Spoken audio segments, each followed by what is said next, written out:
Diana, I got your number from your resume on LinkedIn. My name is Sarah, and I'm an old student of, and like you, we had a relationship. I don't know the circumstances of your relationship with him, but it concerns me to see his behavior continued long after I knew him. I'm curious if you would be willing to talk to me about your experience. If not, I respect that. Sarah, I am at a loss of words, but also have so much to say. Yes, I would love to talk to you about this. Were you a student in Iowa? This is Diana. This is Sarah. And this is Blooming After Grooming, our podcast. I am looking forward to processing the world with you today because it just all feels so bleak and dark and heavy. Carl was feeling anxious yesterday and he was like, I don't know, I'm just feeling anxious lately and I don't know why. And I was like, yeah, I wonder why. It's not like the world feels like a fucking dumpster fire. Like, he was like, oh yeah. I'm like, dude, I feel like we all are normalizing this dystopian existence we're in, and then it like making ourselves feel like we're crazy when we don't feel good. And it's like, this isn't how people were meant to live their lives. Staring at like slippery germ bricks full of doom every day, and like being mind fucked over by AI robots. And you know, it's just I'm a visual thinker. What slippery germ bricks, as in like a brick, your phone of germ. Slippery germ brick. It's what Schmidt calls a phone on New Girl, and I just think it's the funniest, so I still call my phone a slippery germ brick. That is too funny. I do remember because he's like obsessed with cleaning. But yeah, no, in my mind, I'm like, wait, hold on. There's a brick and it's got germs and it's slipping off something. Okay, I'm with you. Oh, yeah, like it's slipping. Oh, yeah, I see. It is a slippery germ brick, aka a phone via Our Schmidt. fucking phones. Oh, yeah. I thought about also just getting like the good old days, right? Where like you come home and maybe you have some messages. Maybe you don't. Maybe you make a phone call. Maybe you don't. But it's not like always with you all the time. Messages and phone calls, you know what I mean? Yeah, I try, if I'm going to go hang out with people, I try to leave my phone at home and not take it if I know I don't need it. Especially here, like it's such a small town. It's like, if there's an emergency, I will just walk home. You know what I mean? Like, it's not like, oh no, my car broke down, I'm stuck on the side of the interstate. It's like, I will walk the 4 minutes to my house from where I'm at. It'll be fine. Oh, that is so nice to live in a place like that. Like, I've had it happen a few times where I do it, and then it's like, oh, this family member just happened to be in town, and they tried to call me, and I didn't pick up, and I didn't get to see them. I'm like, God damn it. Damn. So, I don't know. I think it's a good goal, though. You know, detach for sure. I mean, I'm excited about that too with vacation. Is like, I feel like besides taking an insane amount of photos, it is always amazing to me how like little time you spend on your phone when you're like actually doing shit. Okay, well, surprise listeners, we are not on a break yet. We are going to be on a break very shortly, but we wanted to gather and talk about the one of, who knows, by the time you're listening to this, there could be a new latest batch of horrible news. But today on 420, this is the most current batch of just truly atrocious news that has come across. And also that, yeah, I feel like, I hope people are still kind of trying to understand and process, and so that's what we're going to try to do today, Sarah, as I mentioned to you earlier, that I'm looking forward to talking through some things because I'm just in my head about it. So I mean, how are you not in your head about it? It's a lot. So, dear listeners, we're today talking about the website that is, or group at least, that is being referred to as the Rape Academy. Diana, would you like to give us a quick synopsis? Or girl, you knew that I prepped with some notes. I love you. Okay, yes, I would. Girl, you know that I didn't. I also love you. Okay, yes. This website, which is a porn website, it's being referred to as, like in the news, and people are referring to it as the Rape Academy. And let me tell you why. It's a porn site called Motherless. The website has had around 62 million visits in February alone. and the core audience is in the United States. So this website describes itself as a quote, moral free file host where anything legal is hosted forever. And within this website, there is a chat group, and that chat group is called ZZZ. There have been other journalists, like German journalists were the official ones to like first break this story. So I'm not saying CNN is the only place to go, but this is just where I got the information for today's episode. So this is a quote from the article, which we will link. I would even call them an online rape academy where every subject is taught. There are all the quote unquote subjects and quote unquote disciplines needed to become a good rapist or sexual predator.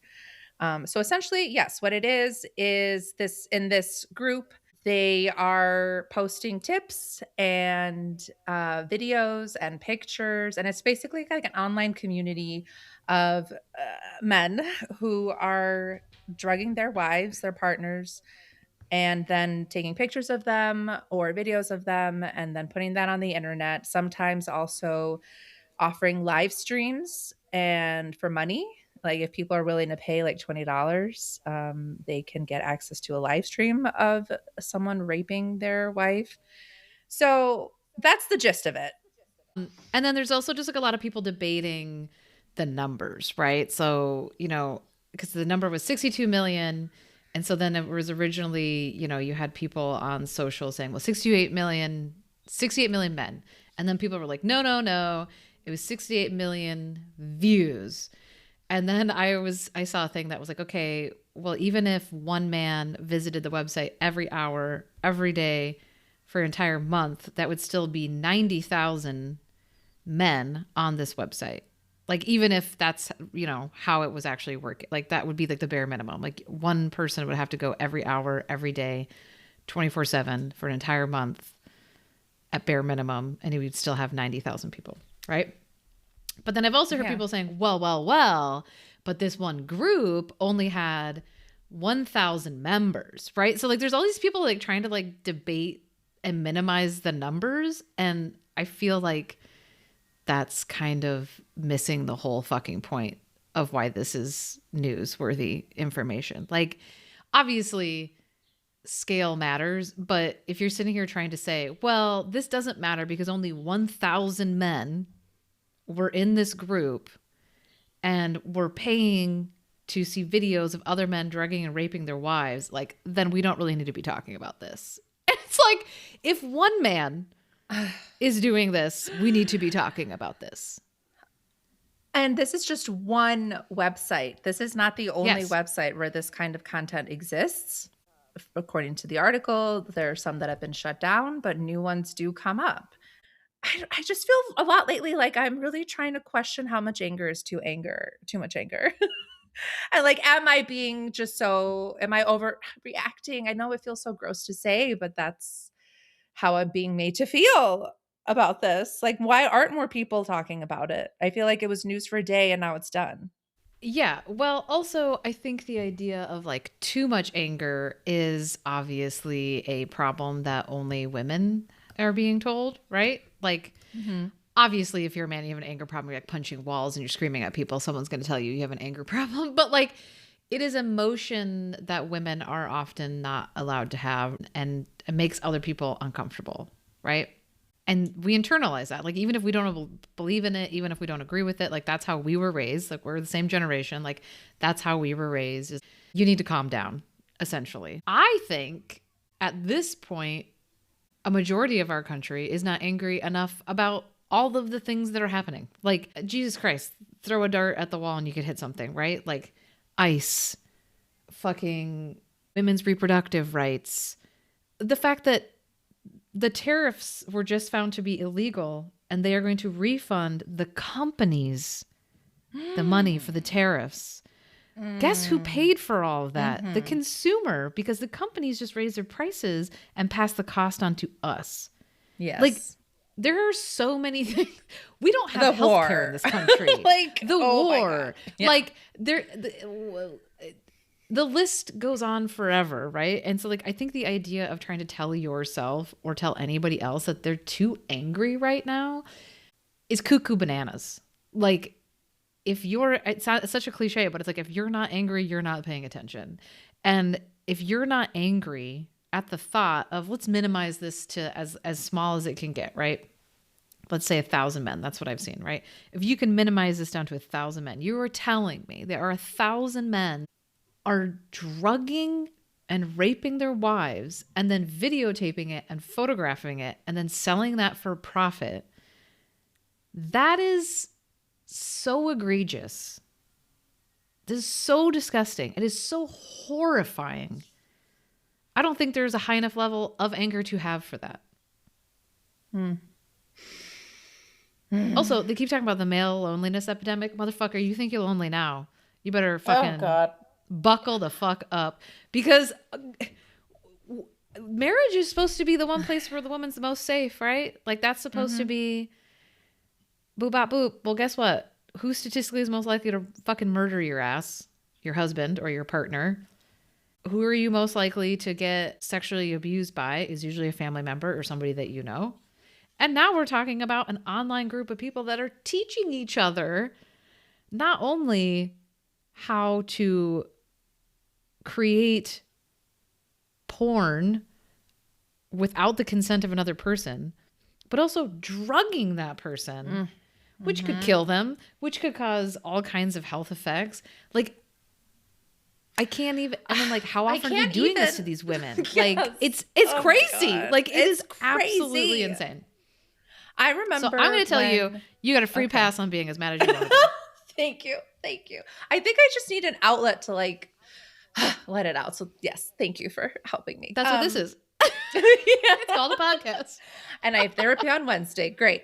Yeah, I remember when the news came out about Giselle Pellicot from France and her husband, Dominique Pellicot, her fucking ex-husband, how he was drugging her and raping her and recording it and letting other men, I think up to 70 men. And when she came forward, just feeling so inspired by her motivation, her bravery, and like wanting to, like, you know, she could have come out and been like an anonymous person, you know, she could have been a Jane Doe, but, you know, she was like, her message was very much like, this shame is not for me to bear. Like, I'm not the one who should feel shame. He should feel ashamed. And I remember seeing that story and being like, wow, what, like, this man is an anomaly. Like, this, what kind of sicko? There's this can't, you know, like, I never in my mind, it did not cross my mind that this is a thing. It's common, and that there are groups devoted to this. There are communities devoted to drug facilitated sexual abuse. Oh, yes. That's what I mean. That there are, I mean, that's not what these members of the group would probably call it, but that's my rant is to say that, like, I just never would have thought that there are groups specifically for this kind of abuse, which is drug facilitated sexual abuse. Yeah.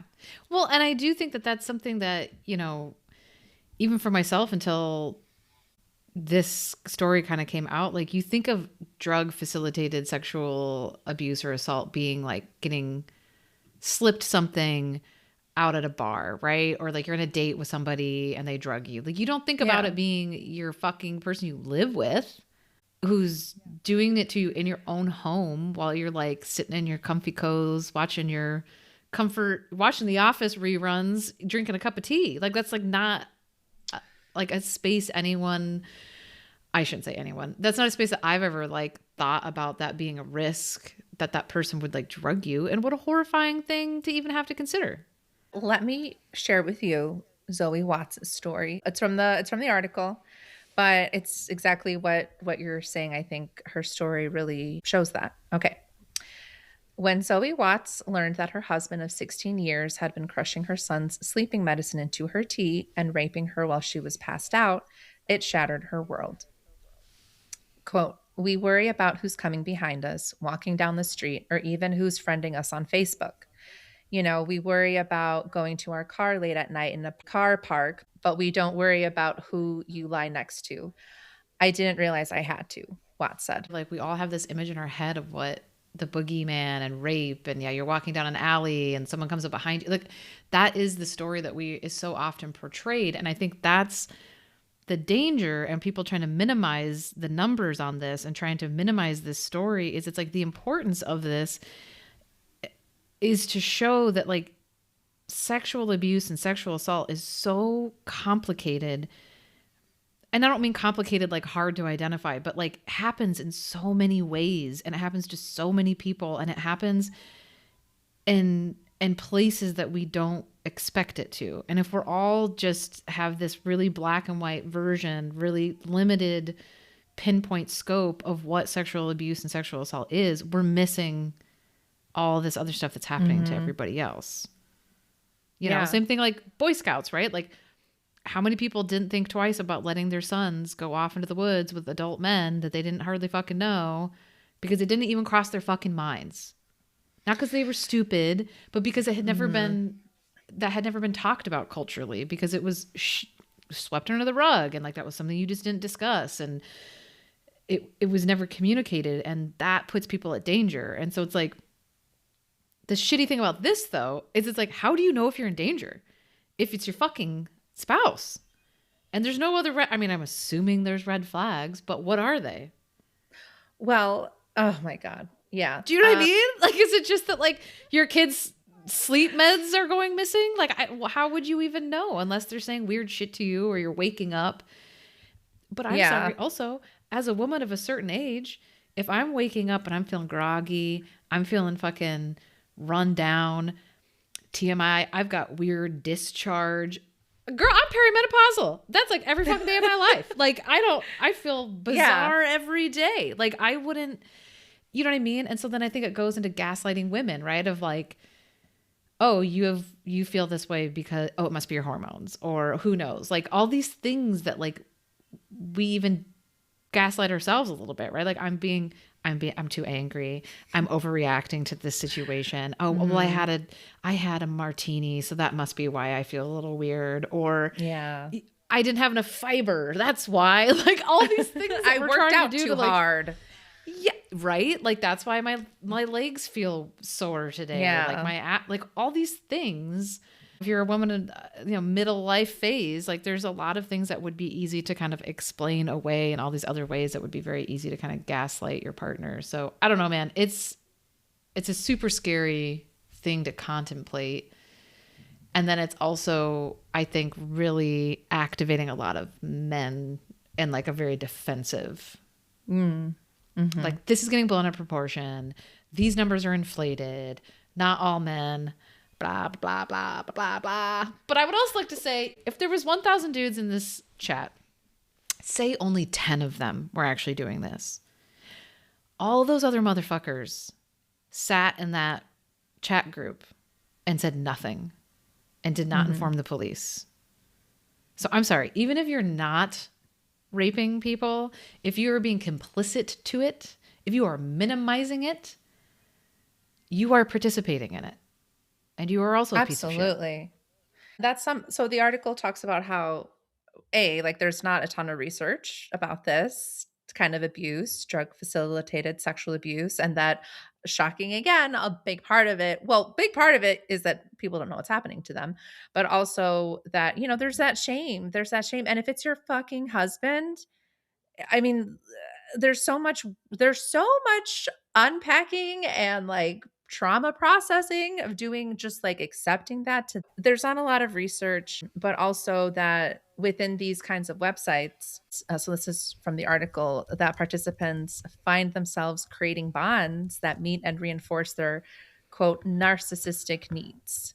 And that, like there's like this sense of, it's normalizing it. You're in a community where like you can say whatever about drugging your wife and rape. And then they do show some real messages from the website of users. And it's like these men are talking about their wives like they're not even people. And because some men still view their wives as property, and they don't view women as human beings or as equal.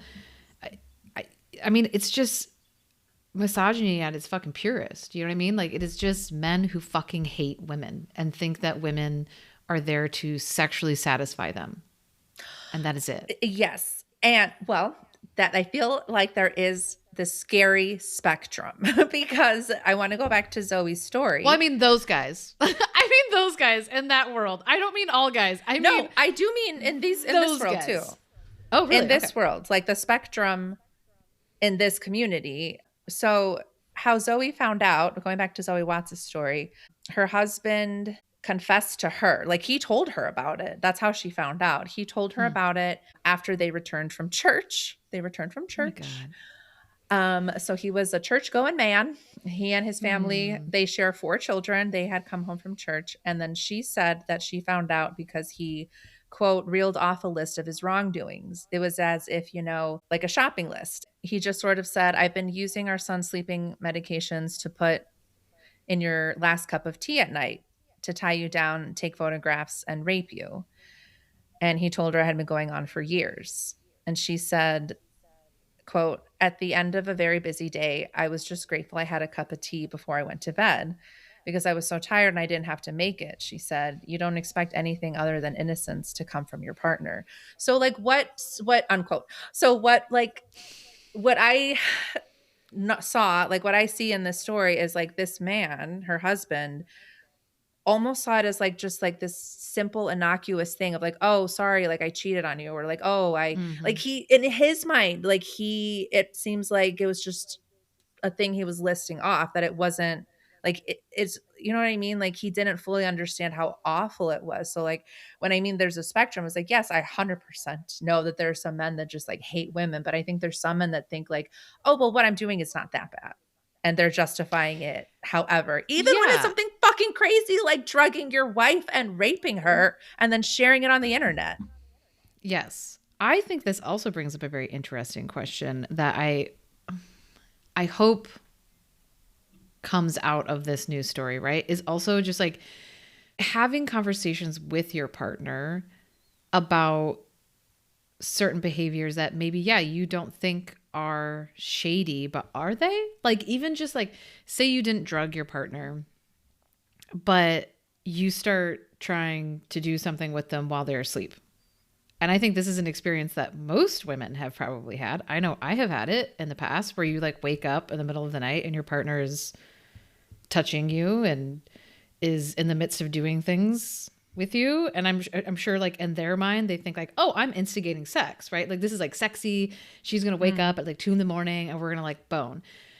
But it's also pretty fucked up when you like really stop and think about it. You know what I mean? And like, I know I have different women in my life that have also woke up fully being assaulted, like penis and vagina. They wake up and it's happening like to them from a partner. Oh my God. So at that point, that's not like in trying to initiate sex. You are like my experience was more like, oh, I woke up and someone's like, you know, touching my boobs or like trying to be like ting-a-ling-a-ling, like trying to like kind of get you going. Like you want to get it on. But even that can feel weird if you're not awake. Like you're like, if you're sleeping, what the fuck is going on? You're unconscious.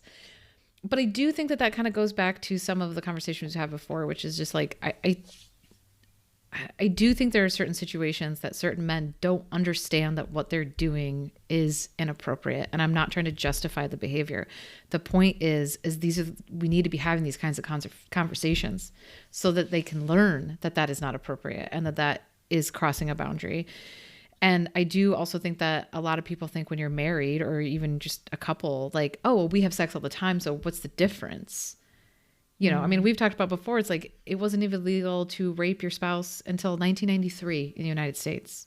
That's crazy. Yeah. That was not that long ago. I know to younger listeners, that sounds like a long time ago. It was not that long ago. And so like that kind of mentality, that kind of ideology, that's still, I'm sure, out there if this change only happened in the 90s. Yeah. And so for some of these guys, you know, if they're on the lower end of this spectrum, it's like, do they just have that mentality that they think because they're married to a woman that they have unlimited access to their bodies? And like this guy, you know, who admitted to it after church, it's like in his mind was the only thing that he did wrong the fact that he's like drugging her and putting it on the internet? Or does he also understand that the sexual act was also a wrongdoing. You know what I mean? Like, I think there is so much to unpack in the like thought process of the dudes that are doing this, because it's severely fucked up. Also, there's so much to unpack with like, who would join a porn site called Motherless? It is creepy. What's going on there? It is a weird name. And then, yeah, the article also mentioned that there were 20,000 videos connected to sleep, air quotes, sleep porn on that site. So you can't be telling me this is just a handful of guys. Yeah, like, this is not, honestly. This is not a handful of people, right? Oh no, Sarah. People will say it's those guys, but they're each posting 10 videos. Oh my God. Which then is like, that means they're doing this 10 times. No, but that means they just did 10 different okay, sorry. No, I'm just. I don't understand the obsession with trying to minimize the story. I feel like if your reaction to hearing this is to try to minimize it, you really need to question like what the fuck is happening that it's making you feel defensive. Like, have you done something that you feel like you need to justify? I don't know. Like, it just, I don't understand how you could even attempt to try to be like, oh, well, this is just blown out of proportion and it doesn't really matter. I mean, it's the same thing like we got told, like child abuse. It's not that big of a problem. And it's like, I'm sorry, if one child is sexually assaulted, it is too many. And it is an issue we should be talking about. Mm-hmm. Yeah. Let's not be Steve McGowan's of the world. Yeah, let's not do that. It's interesting timing because I'm reading the new Age of Sexism book, which is how emerging technologies are reinventing misogyny. And it is fascinating, by the way. And it focuses a lot on like AI, at least the section I'm reading right now, like AI generated pornography and non-consensual pornography, like revenge porn, which I would put this in that category, right? Like obviously non-consensual, but just talking about like how the laws have not caught up. And especially in the United States, the laws are built to protect the companies, the websites, not the victims of the crimes. And so there's really not a lot that people can legally do when this stuff, to the websites, right? To hold them accountable for hosting the material. And that's what's interesting about Motherless is that they're like, in their little intro thing, it says something about legal content. It's like, well, that's not fucking legal. Like, what are you talking about? So then they can say like, well, we said it had to be legal. They didn't hold up to our standards. So it's the user's fault, not our fault. Adding to what you were just saying, Motherless has avoided being targeted for the type of content posted on its site due to the United States safe harbor protections that largely shield platform owners from direct liability for their users' uploads. We did link that book that you read in our last episode, I think, but I will link it again. It's like heavy stuff and it's like factual, but it's, plucky. It's quick. Like it's good. Like it's not, you know what I mean? Some books are like, ugh, it's like a slog. Yeah. This is not a slog. Yeah. It's like, it's almost fun to read. Maybe. Is pithy the right word I'm looking for? Okay. Pithy? What? I've not heard of that word.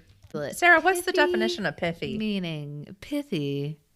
Pithy? Speech pithy or writing. Pithy? Pithy. Speech or writing that is brief, direct, and full of substance or meaning. Yeah, pithy. It implies a clever, forceful, and concise expression. Often use fewer words to convey a significant point. Like, it just doesn't, some books are like, feel academic or textbooky and you're just like, oh my God, I can't do this. That book does not have that vibe. I thought you were saying piffy, like miffy, like IFFY. Can we talk through my Facebook post that I was telling you about and that one guy? Oh, sure. Yeah, I kind of caught some part of it and I was like, ooh, girl, she's popping off. And then I like got distracted by something else. And yeah, as he just talk about mansplaining, dude, like is writing me a novel in the comments. I actually got this meme from my former professor, graduate school professor, who is a delightful man, and he can be part of our Big Men Club. He also has a podcast called Mental Health and Neurodivergence in Pop Culture.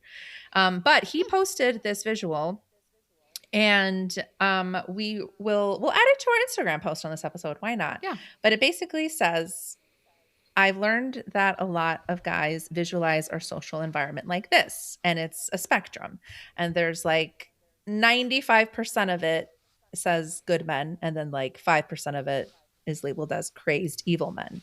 So that's how this meme, this person is saying this is how a lot of guys visualize our society. And then that says, but it's actually closer to this. And it's another spectrum, but there's more dashes along the spectrum. And it starts with decent men who will intervene. Then it goes on to well-meaning men who underestimate the issue, which really I think so Is a many fall majority. into. Yeah. Yes. And then we go to men who think predation is an unfortunate fact of life. And then we move to men who think certain women deserve it, but aren't active predators. Then it moves to men who passively enjoy or consume or encourage predation. And then it goes to textbook predators we're all aware of. And then lastly, monsters so cruel we can't even fathom. So I posted this, and a man, of course, a Facebook friend, Argued with you about it? argued with me and responded with, it's unfortunate that you feel that way, but let me tell you, 98% of men in America are so against violence against females. No one is meh about that. Oh, yes, because my caption to this post was, all caps, this. Too many men are meh about violence against women. Women, including our trans and non-binary friends. He said, no one is meh about that. We go out of our way to protect the dignity of women. I'm going to try really hard to not. I'm going to try to not add any tone. Okay. Do you? Do you? Okay. In a public setting, if a woman is being attacked, no man just walks by that. Bullshit. Wrong. I've been the woman getting yelled at and having things thrown at her in public, and nobody says a word. Because people just want to get the fuck away from it, dude. When a woman is assaulted, we get upset when the judge gives them less than the maximum. Oh, and then he says, funny, it's usually the progressive judges that do that. Okay. Oh my God. Sure. This person sounds like a delight. In jail, those men rarely end their sentence in one piece. Amongst other men and friends, we don't let our buddies beat their girlfriend, and they get ostracized for being creepy or violent towards women. There is no place in society where we are like, meh. You might be speaking about the 0.01% of sickos out there, and there is a reason they hide it. I can't speak for other places around the world, but here in America, we do not play or take lightly any, all caps, violence towards women or children. Tell that to all the survivors of the Epstein files, who none of their perpetrators have been held accountable at all. I said, I've been in too many situations where my safety has been threatened and no man in sight did anything to intervene. And I'm not alone. Most women have this story. You're telling me anytime a friend of yours uses the word bitch, you check them and explain why that word is not for y'all to throw around? You push back when a friend uses the word slut or whore or even jokes about beating or raping their girlfriends? When your friends make no fat chicks jokes, you shut that shit down? It's not just the physical shit you all need to intervene more with. Violence grows from somewhere, and what you tolerate shows what's acceptable to your friends. Here's what I know from lived experience. I felt disrespected, threatened, or afraid because of men in my physical space way more than of women. I can only think of one time I felt my physical safety was in danger because of a woman or a group of women. Here's what I know based on the facts. Men commit over 90% of violent crime. We, women, femmes, aren't the problem. We aren't out here murdering, raping, and beating people the way men are. And of course, it's obviously not all men, but no, I don't have confidence that most men would intervene if their buddy was crossing a line or saying some fucked up shit. And I base that off lived experience spending time around men. Also, I have seen this really well. Also, I have seen one man use his social media to send some kind of message of dudes, we need to do better. And I've have some pretty progressive, solid men. So that's pretty meh attitude to me. Yeah. And then I said, because I wasn't done, if we don't take lightly violence against women and children in this country, why do only 4% of reported sex crimes lead to convictions? Why are 17 million students currently being sexually harassed and potentially groomed in schools across the country? And the government still refuses to collect data on the number of accused adults or educators sexual misconduct. Please, this country does indeed take violence against women and children lightly. Mm-hmm. Always has. It Always has has participated in mass. You want to, don't even get me started about the indigenous schools, this country fucking, the things they did to the indigenous children of this land. You talk about that alone, that probably already is. A fucking 7-season podcast just there. Bullshit. This fucking country. Bullshit. And I had a darling friend from elementary school, pipe in, and her comment was perfect. Okay, so she says, I, Diana, as a woman, I'm trying to tell you this is what so many women have experienced and continue to experience. And then she tagged him and said, LOL, let me tell you what's what. So like I'm saying this is what's happening, and he's like, but let me tell you what's going on. Do you think it's in part just because it's like it's something that they just have never, I mean, I think about the same thing with like sexual assault and catcalling and all these things that like it's just not their lived experience, and so they have no way of like, without putting real effort into it, I'm not saying it's impossible, but like if you're just being lazy about it, like that you just can't comprehend. You know, I'm a white woman, right? Like I can't comprehend racism on a lived experience level. The closest I can come to is being a woman who has felt unsafe because of the body that I'm walking around in and has been heckled and blah, blah, blah, blah. But it's not the same. You know what I mean? But I can use it as like okay, I have this thing, so I can kind of understand some fucking fraction of this experience this other person's have. And even if I can't understand it and it's happening to me, I can still have fucking empathy that is happening to somebody else. But like I feel like I have had conversations with men over the years that like really can't, it's like they don't believe it because they can't empathize and they can't so then they don't think it's real. I really was wondering that too, because he basically, to like me saying, like asking, like, do you check your friends when they're using problematic language? His response to that is like, no, I'm not going to. I would never tell my friend not to tell a joke. People can joke with whatever material they want. Trying to suppress people from telling fat jokes is literal oppression. So like, is this guy also white? Is this a white man? No, he's not. But he's like, that's so disappointing. It is. But he's the kind of Puerto Rican who like didn't understand how powerful Bad Bunny's her Super Bowl performance was. I mean, there's also, here's the other thing. I do talk a lot of shit about white men, but there is a lot of misogyny that runs very deep and a lot of cultures. 100%. This is not a white only problem. It's not. But I do think that men I don't think they understand the importance. And I think you made a very good point there of like, are you checking your friends in the moment? And I don't think they understand the power of that, because that is huge, because that's learned behavior. And you're right. Mm-hmm. Like that person's testing limits, even if they're not aware of it, they are testing limits and boundaries of the culture that they live in. And if people are not pushing back about calling your wife a bitch, and listen, there's a difference between like venting to your friend and being like, oh my God, my wife is being such a bitch right now, and being like, this fucking bitch. You know what I mean? Like, there's time and a place. We all talk some shit about people in our lives from time to time, but like, you know, I think you can definitely tell the difference when somebody's being a piece of shit and when someone's just fucking needs to vent. But yeah, I do think that makes a big difference. It makes me think of years ago, there was this guy in the town I was living in at the time, and he was from South Africa, and he was white, and he just was casually throwing the N-word around, just really casually. And I was like, you can't do that, you know? And he was like, well, what do you mean? And I was like, that's not okay. And he was like, but I'm South African. I was all like, even more reason why. Like, I was like,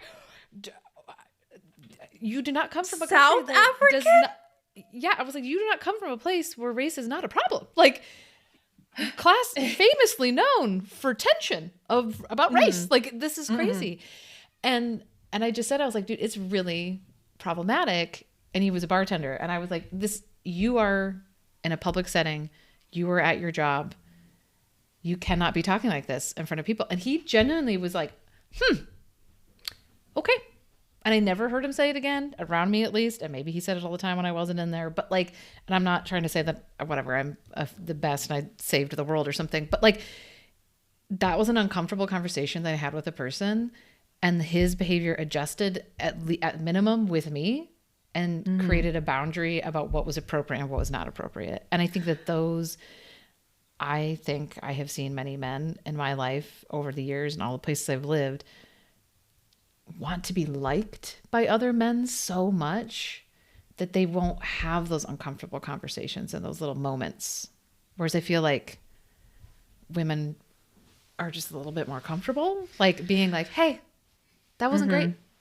You know, like we can still be cool, but let's maybe not do that. Like, you know, I didn't particularly like this guy that was throwing around the N-word anyways, but like, you know, like, I don't know. I do think there's this obsession with fitting in with the group. And I'm sure it's like a primal survival instinct, right? Like, if I push against the pack, am I going to get left out? You know what I mean? But we also have to like turn off our lizard brains sometimes and like remember that like we do not live in a cave and that like we are going to be all right. And there's lots of people in the world to be friends with. So I don't know. I feel like I just rambled for a very long time.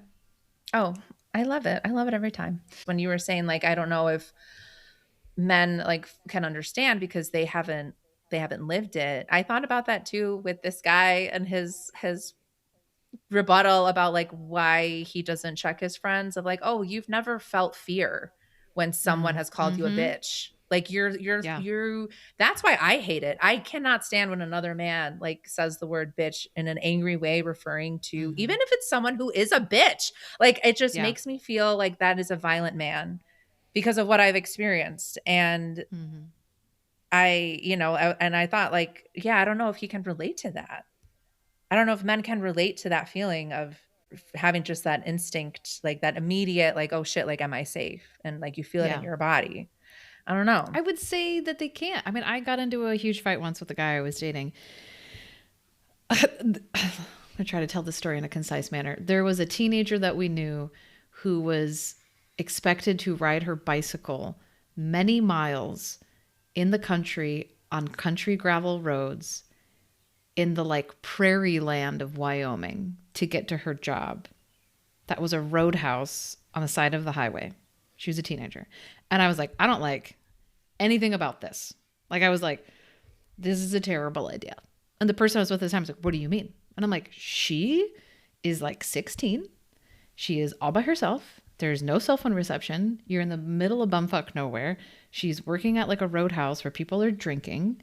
People could sit in there her whole shift and watch her get on that bicycle and follow her out. And she would have absolutely no way to protect herself. They could rape and murder her right there on the side of the road and no one would find her for fucking days because we're talking the middle of nowhere. At the very least, they could fucking snatch her. And the guy I was with was like, you're being hysterical. Oh, wow. You're overreacting. You just think that there's danger everywhere. And I was like, which one of us has been a teenage girl before? Which one of us has been chased into buildings on a lunch break as an adult by creepy dudes on the sidewalk, just trying to go get a lunch? Which one of us has had men hide in the bush and try to jump out at them in broad daylight when you're just trying to go get a cup of coffee? Have you ever been propositioned to get in someone's car to have sex with them at 2 o'clock in the afternoon when you're wearing pajamas? No, fuck you, dude. Like, women experience so many moments of like true fucking danger just existing in broad daylight while wearing the frumpiest clothes they own. And then men try to tell us that we're overreacting and that we're being too angry and that we think the world is out to get us. And it's like, cause it fucking is. Like, I don't know. If you don't want to hear us talking about how shitty men are, maybe do better. and maybe do hold better. other men accountable. Because you know them. I'm sorry. yeah. All these men they don't live in a vacuum. Like, No. how many men have you been catcalled by in your entire life? Or had creepy shit said to you? Couldn't even tell. I know it started when I was young. I knew like I felt Dozens, unsafe. dozens Yeah. and dozens of men, probably. Yeah. Dozens. I would say every woman, especially if you live in a larger town. Small town, you get a lot less of it because everybody knows you. So it's like, if someone catcalls you, you'd be like, listen, Roger, I know where your mom lives. Like, it's not the same. Not saying that things don't happen, but I feel like catcalling is not on the same level when you live in a smaller Also, town. like But- working at a bar. I don't know if that counts as catcalling, but like just being like it is touched and catcalling. like said inappropriate things to, like working at a bar. So Oh, 100%. Yes. So then I would say most women have probably experienced that from dozens of men. So to this guy that you're arguing with on the internet, where do those dozens of men per women, where are they showing up in that graph of his that he thinks 90% of them are all perfect and they're great guys? and it's all 0.01 of- that are the sickos. Yes. And guess what? Those dozens of guys that catcalled you and catcalled me and catcalled all the other women that we know, they all have friends and they all have family members. And half of them probably had fucking wives and girlfriends, you know, and they have kids. And if everyone around them is just like, oh, well, that's just Joe. That's how Joe is. It's just a joke. He's just joking. Took a fucking joke. Because I did have to explain this to a guy years ago. He said he told a woman at a gas station that she was pretty or her outfit was pretty or something. And she essentially told him to go fuck himself, right? Like she was like, go eat a bag of shit, you know? And he was so offended. So offended. Oh, And he said to she me, didn't like like, his I- compliment. I was just trying to be nice. Like that's what he said. Well, I was just trying to give the person a compliment. I don't understand why she had to be so aggressive. And I said, what you don't understand is you could have been like the fifth guy today that was just trying to be nice to her. And also that person is interpreting what you're saying is, I'm imagining fucking you. I'm imagining what you look like naked. I think you're fuckable. That's the messaging that a woman is receiving when a guy that she doesn't fucking know, when she's minding her own motherfucking business, comes up to her and says, well, you look good. What does that mean? That means you look attractive to me sexually. I was like, so this woman is just trying to pump gas in her fucking car to get to work or go get the groceries. She's thinking about all the shit she's got to do. She's a human being who has a life. And you, this potato in jeans, come up to her and say, I think you look really good today. And she's supposed to what? Thank you? Yeah, exactly. She's supposed to, how do you, and if she does not react the way that you were expecting her, Then she's a bitch. yeah. And she knows that. And she knows that if she doesn't react correctly, you could get aggressive with her. So again, her options are to feel sexualized by a stranger or feel endangered by a stranger. This guy is probably a nice guy. You know what I mean? Like from what I remember, Sure. perfectly nice dude. Like he's not was not a monstrous human being. Like, and so I do, going back to just that like base level not understanding. You know what I mean? Like Not really understanding. not understanding how you're making other people fucking feel. And that's why it's important to have these conversations. That I think that is a huge part of the problem is that, yeah, men, I don't know, are having these kinds of, I don't know if they're having conversations about, how they're treating their girlfriends or like, another thing too that I said to this guy was like, yeah, if you're not speaking up, like that is a problem. And, if there's anything that I've learned from study, from, researching this stuff and reading about it, and also from my pen pal, who is one of my that's pen right. pals. He is a inmate. He's an inmate. And it's been really interesting communicating with him. And one thing that he said that kind of stuck to me, because we were writing about like socioeconomic status and how that does impact how you grow up and the options you have. Oh, and the but resources in your Diana, community. you just have to raise yourself up by your bootstraps and just try harder. Right. Yeah. Assuming you have the bootstraps, right? Yeah. Yeah. And And just so go make some shoes, Diana. God, it's not that hard. it's that easy. Why doesn't everyone do it? But he said that violence, what separates the people who grow up in bad environments and then act violently and the people who grow up in bad environments and then don't act violently, he was like, I think it's a buildup. Like, Mm-hmm. violence isn't just a thing that happens. It is something that there's a buildup, and there is that like testing of the waters of like what can I get away with? Like, what can I Yeah. say? What can I do? And that's why I think it is so important for guys to talk to each other, like have real Mm-hmm. conversations with each other. And I just honestly don't think that is happening, because you're right. God, you know what? Straight guys are so gay for each other. Like, they just want to constantly impress each other and appear to be like tippy top alpha instead of just You're getting not real. wrong. Well, it's funny because that's something that comes up. Yeah.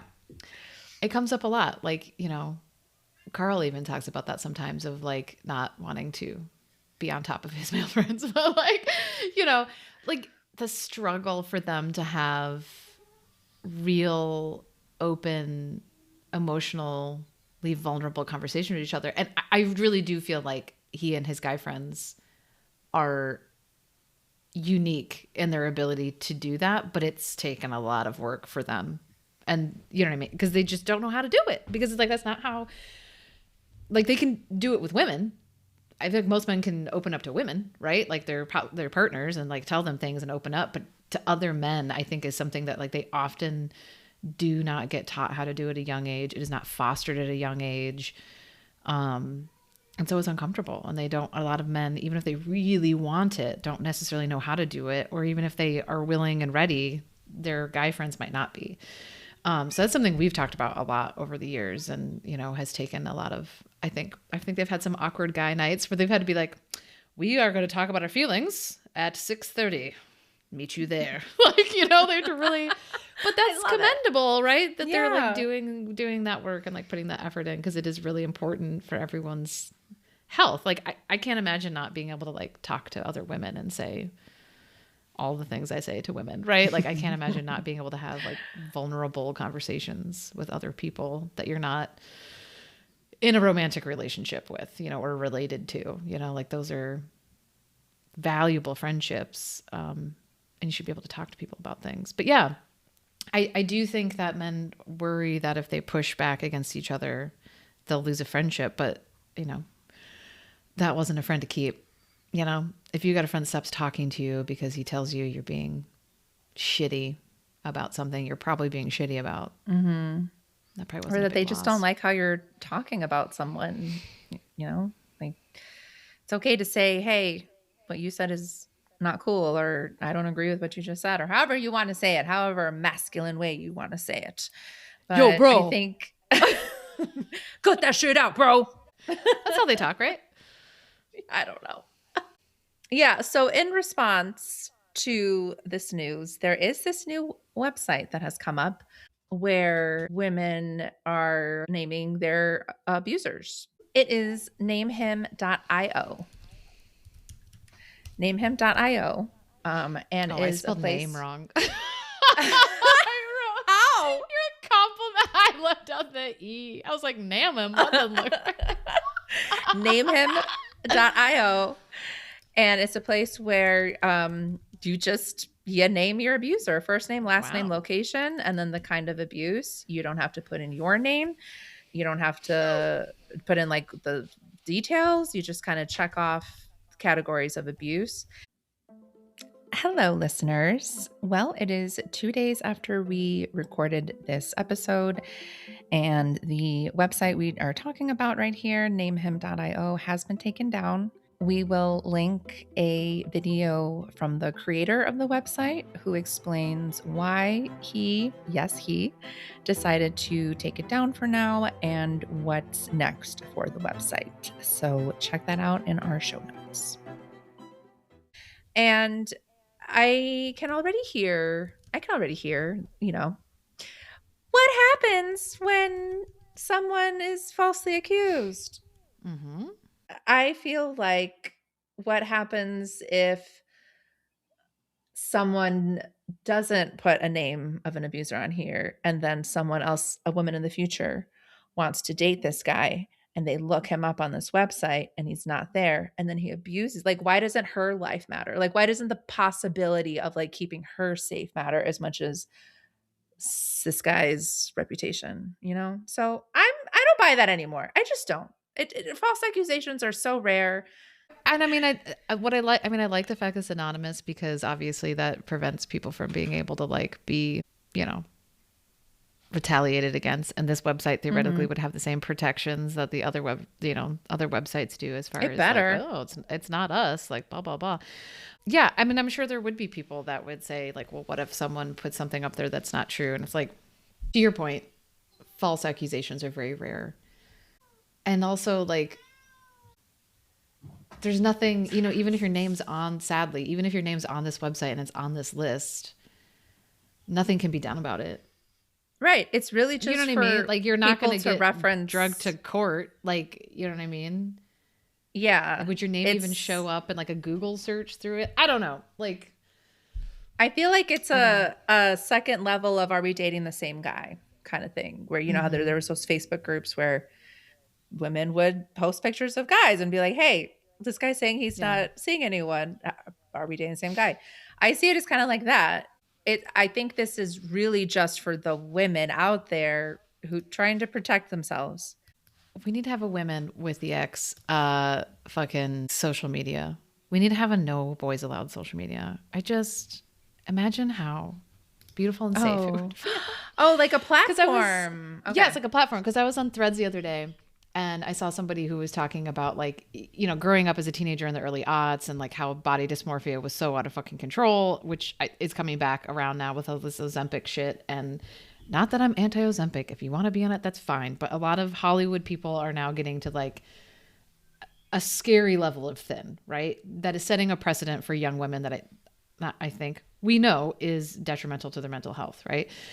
And women were sharing all these photos of, this is when I thought I was fat, right? And so they were posting photos of themselves in high school in the early 2000s and being like, kind of like, haha, I looked great. You know, or like, if only I knew how fat I would get, right? Like all these women being like, oh my God, like, I can't believe I thought I was fat then. And I was like looking at it and I was like, oh my God, this is like, you know, easy to connect to, and like fun to look at the outfits because it's, you know, nostalgic about like that time when we were all the same age.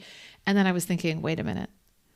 Did the person who originally posted this, is this just some bot that essentially made a post that just got a bunch of women to post pictures of teenage girls all over in one thread, which would then just be this like dump zone of teenage girl photos?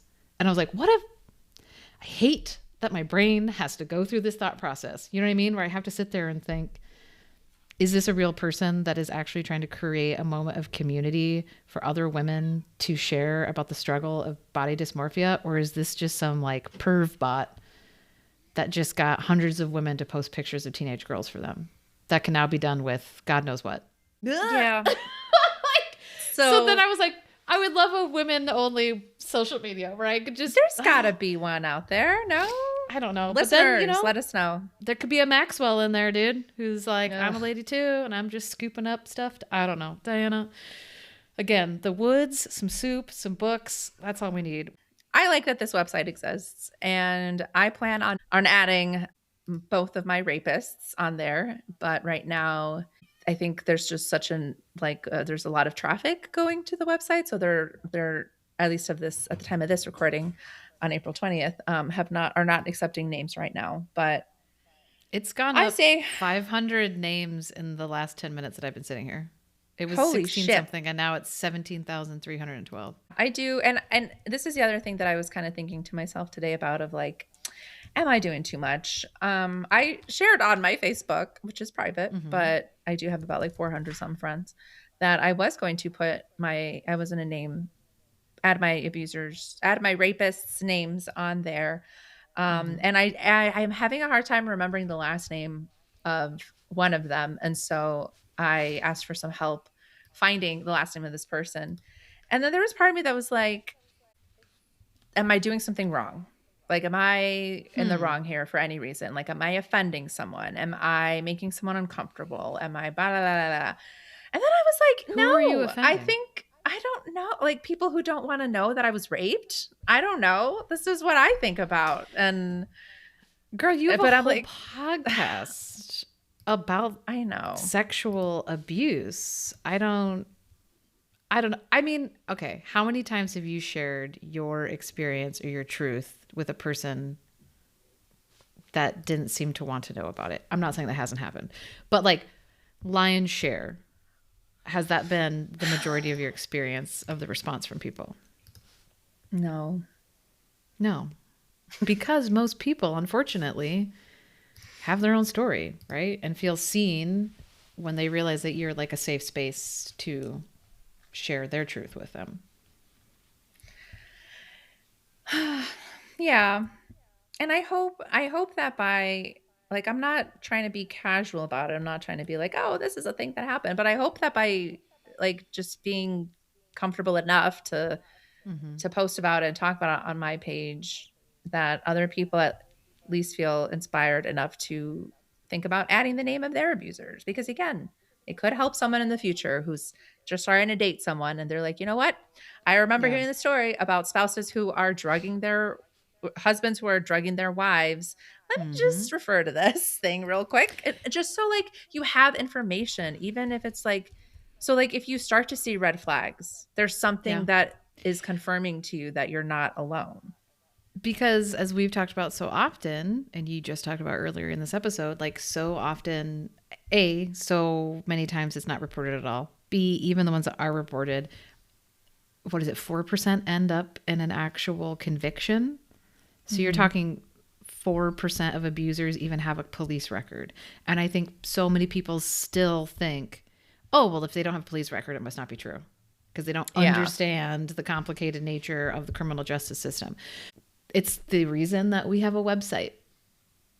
I should say the reason I have a website for our abuser, which is that I wanted a paper trail of facts that were public information so that other people could know the truth about the kind of person that he is. And to me, that's what this feels like as well. Yeah. You know, like these are the people that maybe slipped through the criminal justice system, and other women are just like, hey, heads up. Because they've got all kinds of categories in here: stalker, predator, sexual assault, rape, emotional abuse, physical abuse. Like, so they've got categories. So if you don't care about emotional abuse, you do you, boo. Like, you can find this guy that you're interested in and you think, I don't care, or I don't think that's a real thing. That's your business. But if you meet a guy on some dating app and you see that his name's on here as a fucking stalker, you're probably going to think twice before you start interacting with this person, which is good. Because also 100%. Anti-stalking laws are trash. That's a whole other thing. Oh God. Yeah. I was going to say something about. And then I probably talked over you. No, you didn't. You can also search by city, by the way, which is delightful. Oh, okay. Yes. That's what I was going to say. So in last season, and probably just, you know, in general, we often talk about how the criminal justice system is set up to protect the rights of criminals. And so, yes, that's why it feels like victims get the short end of the stick. And how there's just not, like, we don't have a ton of other options. And I remember that we talked about the website, about our abuser, Sarah, feeling like that's at least something we have, right? That we can inform the public with facts. And I agree. Like, I feel like, okay, if this is the world that we are living in, if people are going to keep telling us this is just how it is, this is how things are, blah, blah, blah. Okay, fine. We are taking matters into our own hands.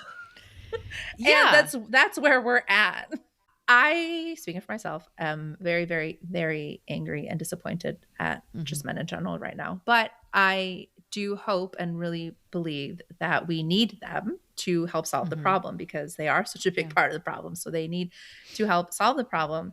And I know I have said on previous episodes of like, yes, I do believe that most men don't want to hurt people, don't want to hurt women, don't want to hurt each other, don't want to hurt kids. I just want men to do better. I do not hate them. I just am very disappointed. And I would like to put words in your mouth, because I think what you're implying in part, when you say do better and you say I'm disappointed in them, I would like to clarify, and I'm going to speak for you, and you can tell me if I'm wrong. Okay. You don't mean, because I assume that all of you are psycho, rapist, killer, child molesting, stalking, crazy people. I want you to do better, and I'm disappointed in you because you are not participating in this fight. And you are not standing up against other men in your life when you're seeing and hearing comments. You're not stepping in to protect women. You're not doing the work with us. Yes. You put words in my mouth beautifully. Thank you. Well, good. Because, yeah, I do think when they hear, I literally texted a friend today and I just said, like, I'm having such a hard time being around men sometimes right now, you know, like just in general, like a societal level, like, because there's just so many things in our face right now that are not good, right? Like on a gender level. And it's really hard. And it's hard not to feel angry in those little slights, right? When someone talks over you in a meeting or disregards you in some way that you're just like, you know, like it's, because it's that cumulative effect, right? It's not just about that one person. It's about all of the things that we've been talking about. And it's about all those cat collars and it's all those moments in your life. And they do build up over time, right? And it does get you to a point. But I think a lot of men, when they hear that, like, I'm having a hard time or, you know, I'm disappointed in men, they think they're being accused of being rapists and murderers and like all these things. And it's like, that's not what anybody's saying, dude. Like, get your cockles down, man. Like, you know, Yeah. don't be so defensive. Like, come to the table. Let's have a conversation. I shared with this guy, going back and forth on my Facebook post, this meme that I saw of this like conversation, the short conversation between a guy and a girl. And the guy said something like, it's all men. And the girl responded and said, including you. And he said, yes, including me, because I know that she's safe but she doesn't. So yeah, like, you know, like, and I accept that as a man, I understand that. And I'm not going to try to argue it or defend it or give all these reasons as to like why thinking like that is crazy and unhealthy and bad for everyone and No, like as a man, yeah, like I understand why women feel this way. And it's on me to try to let her know that she is safe. And yeah, so I would like to see more of that attitude. Let's see more of that, you know, like I would like to see, like, I remember after the George Floyd murder and after the uprising in Minneapolis, there was a lot of conversations, at least in, you know, my corner of the internet, about, you know, the labor that white people needed to do to educate themselves, right? Like reading books and like what true allyship looks like and really understanding the history of our country and the racist roots of the police system in the United States, like all these things, right? And there were Zoom meetings and there were forums and there were books and there was all this work that a lot of people were doing, right? Because it was like, okay, like this is, I truly want to try to understand or grasp, so I'm not minimizing the response or experience these people are having, right? Because to me, there's an emergency, I call 911, obviously. And I think it's ridiculous that this person doesn't. And it's like, okay, well, right there's a privilege and we need to figure out why that person doesn't. And we need to understand that. And I think that's what's lacking right now. And all of this, like the Epstein files and the Rape Academy and women's reproductive rights, is like, where the fuck is the call to the men to be doing that work right now and be good allies? Where are the mainstream men that are amplifying messages of gender equality and protecting Where have people all the cowboys gone? Yes, I really have thought about that song a lot recently. I posted something about like, remember when gangsters used to like organize to feed their communities? And I was thinking about that song. And I'm referring to the Young Lords and the Black Panthers in Chicago. Where are the mainstream male-led movements, social movements, groups that are like, let's fight for women's rights. Let's fight to protect vulnerable communities, kids, whatever. Like, where are those groups?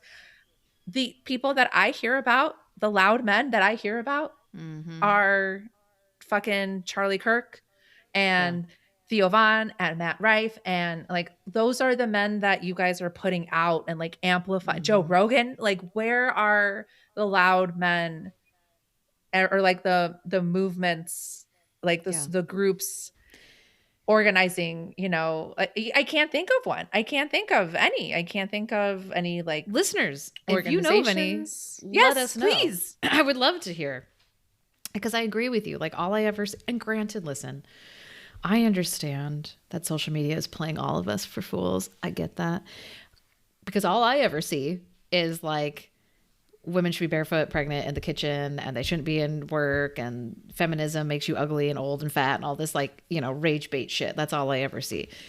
But is there good stuff?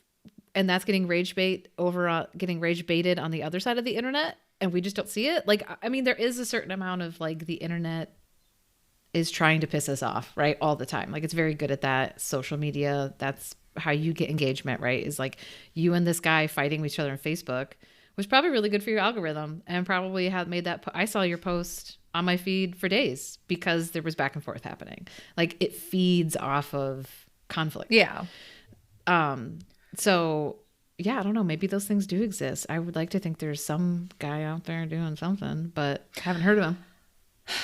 To the point where like, you know, it's a cultural thing and everyone knows that there's this guy out here that's just like championing women's rights, women with an X's rights, you know? Yeah. And I know like the counter argument of that would probably be like, well, women are telling us to shut up and not, you know, to take the back seat, and they're the leaders and da da da. I'm like, yeah, sure, I get that, but I would not be offended or upset if there was an outspoken man trying to educate other men right now.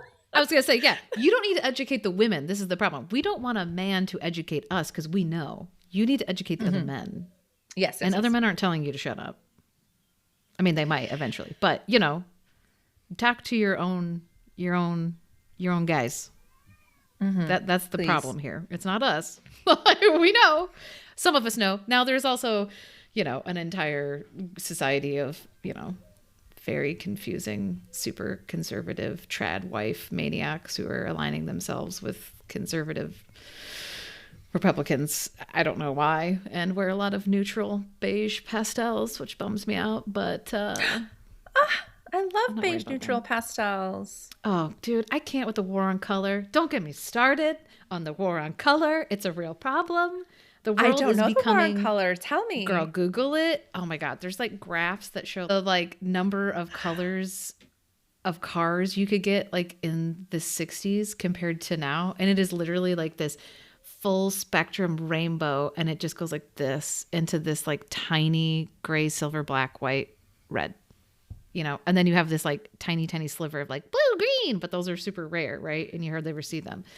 And same thing with like house colors and like interior colors and furniture and clothing. Like everything is getting grayer.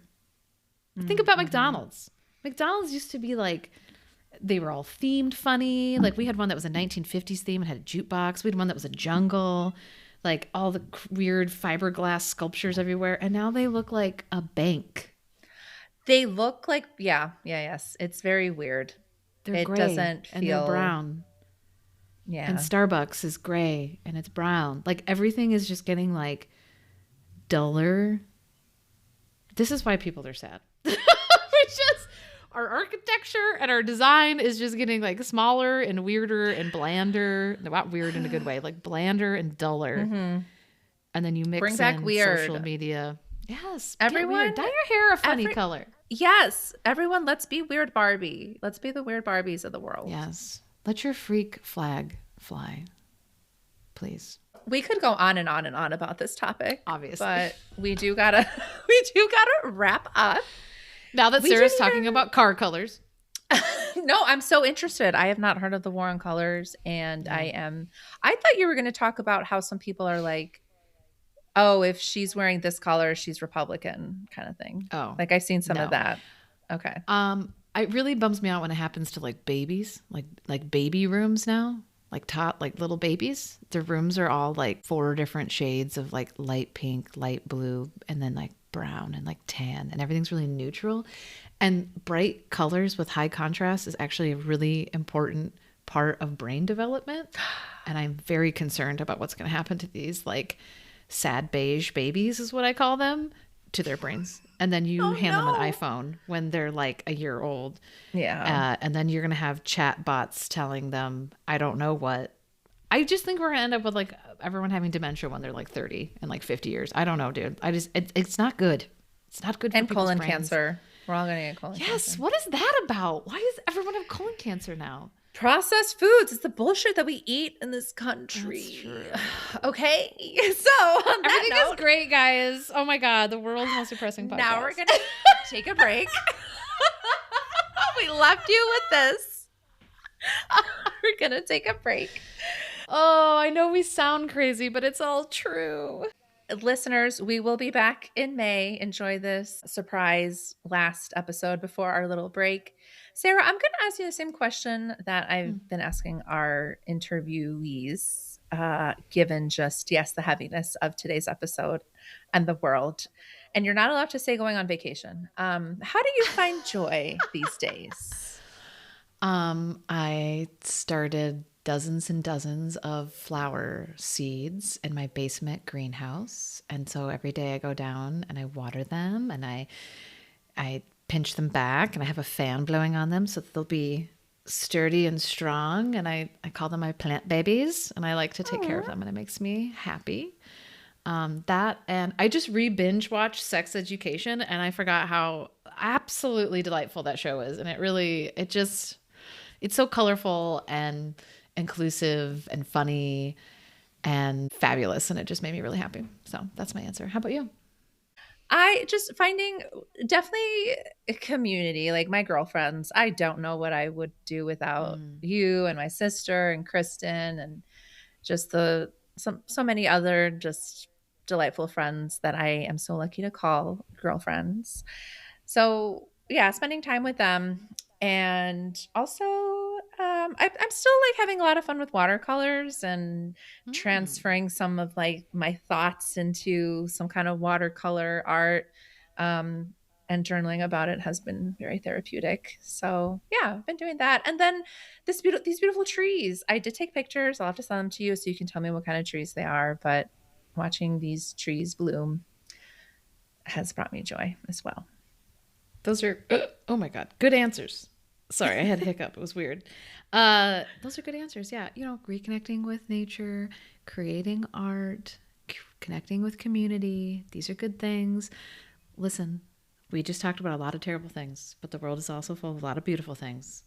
And we have to give the negative things a little bit less of our attention and make sure we're putting energy into the good stuff.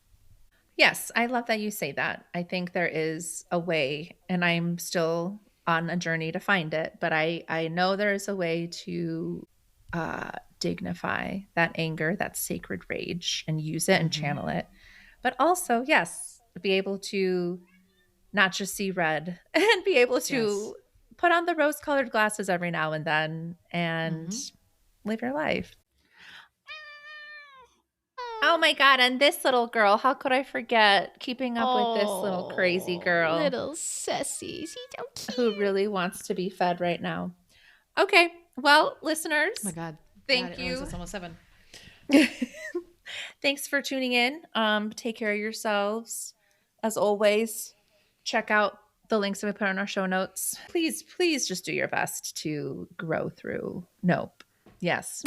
Go out there and grow through what you go through. Okay, goodbye. I think that you said it right and then immediately stopped. I probably could help it, but it's just so releasing to just fucking get it all out. My dad's that way. Like, he's all like, shit. And then like cusses at the end of it. And it's this big, scary, shit. Like all the animals would like run out of the room. It's just this like freight train coming through. It's pretty ridiculous.